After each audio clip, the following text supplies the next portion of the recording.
नागपूर जिल्ह्यातील भिवापूर तालुक्यात धामणगाव विद्यामंदिर येथे भीषण आगीत निम्म्या गावाची राखरांगोळी झाली.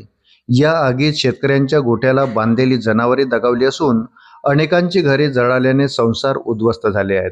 त्यामुळे शेतकऱ्यांचे मोठे नुकसान झाले असून जिल्ह्यातून सर्वच भागातून अग्निशमन बंब पोहोचले असून आगीवर नियंत्रणाचे प्रयत्न सुरू आहे.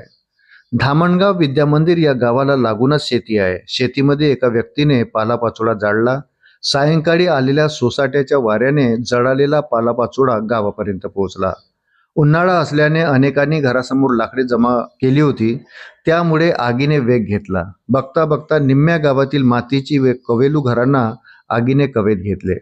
घटनास्थळावरून मिळालेल्या माहितीनुसार अचानक लागलेल्या आगीने काही वेळातच भीषण रूप धारण केले व वाऱ्याच्या वेगामुळे आग झपाट्याने संपूर्ण गावात पसरली. अनेक कुटुंबांना आपले संसार वाचवण्यास वेळच मिळाला नाही.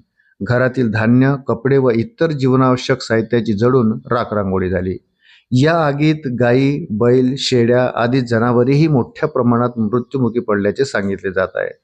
त्यामुळे शेती व्यवसायावर अवलंबून असलेल्या नागरिकांचे आर्थिक नुकसान झाले आहे. अनेक कुटुंबे अक्षरशः उघड्यावर आली असून त्यांच्यासमोर निवारा व अन्नाचा प्रश्न निर्माण झाला आहे. घटनेची माहिती मिळताच स्थानिक प्रशासन व अग्निशमन दलाने घटनास्थळी धाव घेत आगीवर नियंत्रण मिळवण्याचा प्रयत्न केला. मात्र तोपर्यंत मोठे नुकसान झाले होते.